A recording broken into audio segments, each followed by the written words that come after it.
Today's reading is from the letter of James, chapter 3, verses 13 to chapter 4, verse 3, 7 to 8. Who is wise and understanding among you? Show by your good life that your works are done with gentleness born of wisdom. But if you have bitter envy and selfish ambition in your hearts, do not be boastful and false to the truth. Such wisdom does not come from above, but is earthly, unspiritual, devilish. For where there is envy and selfish ambition, there will also be disorder and wickedness of every kind.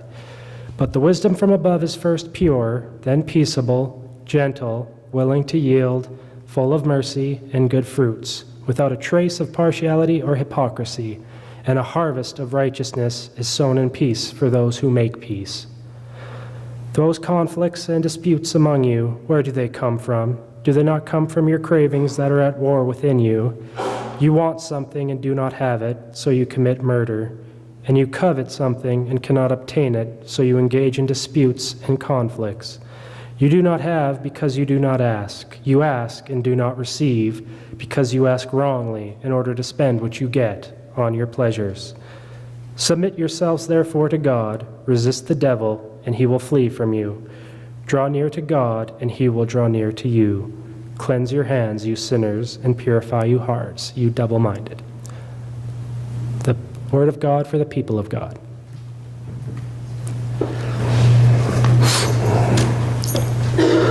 So, last week my dad did lead worship, and now I'm leading it today. He chose a passage from James, and so did I. That wasn't intentional, it just sort of worked out that way. You'll notice I'm just getting over a bit of a cold. I was worried I wouldn't be able to perform the service, but I got through it. And I figured, my friend Aurora and colleague from St. Andrews is here. She did a service at the SAS conference suffering from pneumonia. So if she can do that, I figure I can get through this okay. Okay, so to recap from the letter of James, last week we heard how James was concerned with the power of words and the effect they have on others. This week, James speaks of wisdom. Who is wise and understanding among you? At first glance, this seems like James is asking a simple and straightforward question. Who is wise and understanding among you? But according to the commentaries, this is not so much a question as it is a challenge. James is challenging those who think that they are wise, that they have all the answers. James is confronting those with hidden agendas, the self-serving, the deceitful. James' goal, the commentaries argue, was to show people what wisdom truly is. Show by your good life that your works are done with gentleness born of wisdom.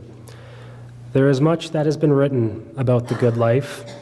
Biblical scholars have written a great deal about that phrase, the good life. Some have written extensively on the biblical meaning of a good life and how it has changed over the years. Speaking in generalities, when people speak of the good life in our modern Western society, it bears little resemblance to the good life that James was referring to. In my experience, that is, the occasions which I have heard people remark upon the good life, they are speaking of the desire or pursuit for material things and comfort, the big house with the white picket fence, nice cars, extravagant clothes, a well or high-paying job, vacations around the world, to be financially secure so that they can help their children through school. And don't get me wrong, I'm not criticizing this. I have nothing against someone who works hard and honestly to fulfill these needs. I'm a broke university student, and I wouldn't mind having a piece of that good life. But the good life that James was describing was one that all of us, as people of the church, are aware of. He was writing about living a good and moral life. I took many philosophy courses in my undergraduate degree, and the very first philosopher that I encountered was Socrates. Socrates so beautifully stated that the really important thing is not to live, but to live well. And to live well meant, along with more enjoyable things in life, to live according to your principles. Ultimately, both Socrates and James are concerned with the same thing, having strong ethics, morals, and principles, As followers of Christ, we must aspire to Christ's values and teachings. James then moves along, proceeding to take aim at those who possess the wrong kind of wisdom. But if you have bitter envy and selfish ambition in your hearts, do not be boastful and false to the truth.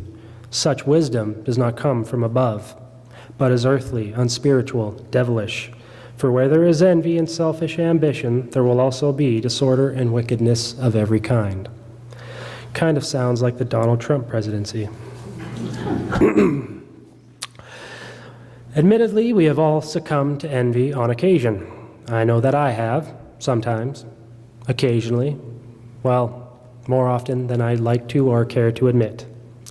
For example, and I'm sure there are others who can relate to this, I'm envious of those of my friends who can eat whatever they want, whenever they want, and never gain a pound. I was always envious of my fellow students that wouldn't bother to study for the exam and still managed to get an excellent grade, sometimes getting a higher grade than me, the one who studied. This type of envy is only natural. It's a universal experience, which is why I think that James took the time and effort to clearly specify bitter envy and selfish ambition. It isn't the envy and ambition that James is concerned with. It's the bitter and the selfish that James is warning against. James is focused on why do we do the things that we do? Are our actions self-serving? Are we the only ones that reap the benefits from our actions? Most importantly, do those actions harm others? As a church and as a society, we need to be aware of our actions and the effects it has on others, not just those in our immediate vicinity, but locally, nationally, and globally, not just in the present, but in the future as well. We need to practice the second kind of wisdom that James mentioned. As John Donne so famously stated, no man is an island. We are all social creatures to some degree. We need each other, we rely upon each other. There are over 7 billion people on the planet, and all of us are connected. James elaborates upon this second kind of wisdom as the wisdom from above, which is pure, peaceable, gentle, willing to yield, full of mercy and good fruits, without a trace of partiality or hypocrisy. Now, during the week of orientation this year at St. Andrews, my fellow students and I were privileged to have a medicine man come to our gathering and perform a smudging ceremony. He said something that has really stuck with me. He said that whenever there is common sense, my people believe that is the presence of the Creator. And I believe that this latter kind of wisdom that James is referring to is common sense. We can feel the presence of God, the Creator, in these words. James also quite powerfully wrote about the source of conflict. He attributes the cause of conflict to the cravings that are at war within us. I don't know about any of you, but I can definitely relate to that. We've often heard this struggle defined as one that occurs between our wants and needs. This division has always given me grief. Much like the comic Dylan Moran remarked, I'm indecisive and impatient. I don't know what I want, I just want it right now. So wants and needs. The frequently used example, the one that my teachers always used in school, is that we need food and shelter, and that we want candy, but we don't need candy. And this relates to my second issue with wants and needs. I've always had a problem with this because there are innumerable occasions in our lives where something is both a want and a need, like me with candy. We want and need to be loved. We want and need companionship. We want and need money. We want and need shelter. And undoubtedly, today, some of you may both want and need me to wrap this up. However, there is a more pressing issue. I realize that for many, including myself, the main issue is that the wants always seem to be more powerful and overwhelming than the needs. And I think that is our greatest struggle, temptation, those cravings that are constantly at war within us. Temptation is a driving force in this struggle. As Oscar Wilde so wonderfully said, I can resist anything except temptation. All of us face temptation daily. We try to resist it, and sometimes we fail.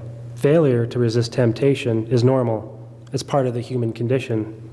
What is important is that as vexing as this internal struggle is, we still continue to struggle. To use the old adage, what do you do when you fall off the horse? you get back on. We don't give up. And how do we find the strength to continue on with this struggle? Well, James has an answer for that as well. Submit yourselves therefore to God, resist the devil, and he will flee from you. Draw near to God, and God will draw near to you. Submission before God, admitting that we are powerless to control our lives. While I'm sure there are differences in belief regarding the existence of a devil or the devil, I feel in this instance it is better to think of the devil as a metaphor for something that resides in each of us. It's that little devil on our shoulder. It's the Mr. Hyde to our Dr. Jekyll. It's those dark or negative thoughts that we know not to listen to, but sometimes fall prey to. This voice is persuasive, but rarely friendly. Sometimes it's a voice that is harshly criticizing us, highlighting our faults and our mistakes. Or it's a feeling, driving us to do something that we know we shouldn't do, but go ahead and do it anyway. It's something we all have to deal with. But as I said the last time I was here before you, we don't go through this alone. As Paul Tillich said, way better than I ever could, whether we like it or not, we have been accepted. If there is a devil on our shoulder, then there is that angel on the other shoulder. There is a light in the darkness. So we live a life in which we support one another and do good deeds, not just within the church, but out in the world where we strive for social justice, just as Christ did. For when we live this good life that James mentions, not only are we living the good life, but we are the embodiment of the instruction from the divine. As Christ so beautifully said, I give you a new commandment, that you love one another, just as I have loved you, you also should love one another. Amen.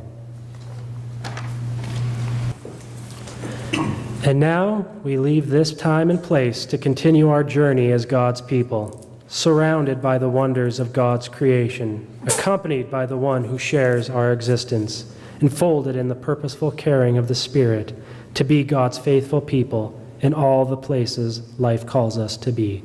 Amen. Amen.